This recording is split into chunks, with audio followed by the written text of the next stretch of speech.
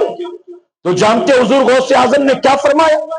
غوث اعظم کہتے مائی جس امیر کے گھر کے دروازے سے تجھے جھڑک کر بھگایا گیا ہے نا, اس امیر نے مجھے بھی دعوت دے کر بلایا تھا. عشاء کی نماز کے بعد میں تیار ہو کر میلاد میں شرکت کے لیے اس امیر کے محل کی طرف جا رہا تھا. ابھی بغداد کی گلیوں سے میں گزرا ہی تھا کہ اچانک مجھے بغداد کی گلیوں میں مصطفیٰ جان رحمت کی خوشبو آنے لگی ہے, محبوب پروردگار کی خوشبو آنے لگی, رحمت للعالمین آقا کی خوشبو آنے لگی. جب مجھے حضور کی خوشبو آئی میں حیران کہ 12 ربیع الاول کی شب میرے آقا بغداد تشریف لے آئے ہیں. اب میں اس سمت چل پڑا جس سمت حضور کی خوشبو جا رہی تھی, ذرا دیکھوں تو صحیح حضور کہاں گئے ہیں. اے مائی میں حضور کی خوشبو کے پیچھے پیچھے چل پڑا, اور چلتے چلتے جب میں آ کر رکا تو جانتی ہے میں کہاں رکا؟ میں رکا تیری چوکھٹ پر آ کر. حضور کی خوشبو مجھے یہاں تک لے آئی, حضور کی خوشبو مجھے یہاں تک لے آئی. اور اے بڑھیا سن لے, میں تیرے گھر کی چوکھٹ کو نہیں چوم رہا تھا, میں تو اپنے آقا کے قدموں کے نشان چوم رہا تھا. جہاں جہاں قدم پڑے تھے ان کے نقش پاک کو چوم رہا تھا. اے سرکار مدینہ کے پیغمبروں, اس لیے کہتا ہوں اپنی قسمت پر ناز کرو. اللہ تبارک و تعالیٰ نے اگرچہ ہم فکروں کے دور میں پیدا ہوئے لیکن میلاد کے منکروں کے گھر پیدا نہیں کیا, اللہ نے میلاد منانے والوں کے گھر پیدا فرمایا. آپ نے نقیب صاحب سے سنا صدیق اکبر نے بھی میلاد منایا, امام الانبیاء نے بھی میلاد منایا. بڑی مشہور روایت, میرے آقا ہر پیر کو روزہ رکھتے تھے. صحابہ نے پوچھا جناب ابو قتادہ نے ہر پیر کو روزہ کیوں رکھتے ہیں؟ آقا فرماتے یہ وہ دن ہے جس دن میں پیدا ہوا, اور یہ وہی دن ہے جس دن اللہ نے مجھ پر قرآن نازل فرمایا. آپ بتائیے, گویا حضور نے ہم سال میں ایک بار منائے تو لوگوں کو برداشت نہیں, میرے نبی تو ہر پیر کو روزہ رکھ کر منایا کرتے تھے, ہر پیر کو. اللہ اپنے حبیب پاک کے صدقے ہمیں آپ کو سب کو کہنے سننے سے زیادہ عمل کرنے کی توفیق عطا فرمائے. درمیان گفتگو مجھ سے جانے انجانے میں کوئی غلطی خامی رہ گئی, آپ سب کو اور بالخصوص علماء کو گواہ بنا کر سچے دل سے توبہ کرتا ہوں. رب میری توبہ قبول فرمائے اور ہماری آج کی اس محفل کو میرا کریم قیامت میں ہم سب کے لیے, ہمارے والدین کے لیے بخشش اور نجات کا سبب بنائے. وما علینا الا البلاغ. 2 اعلان اور اس کے بعد پھر صلاۃ والسلام.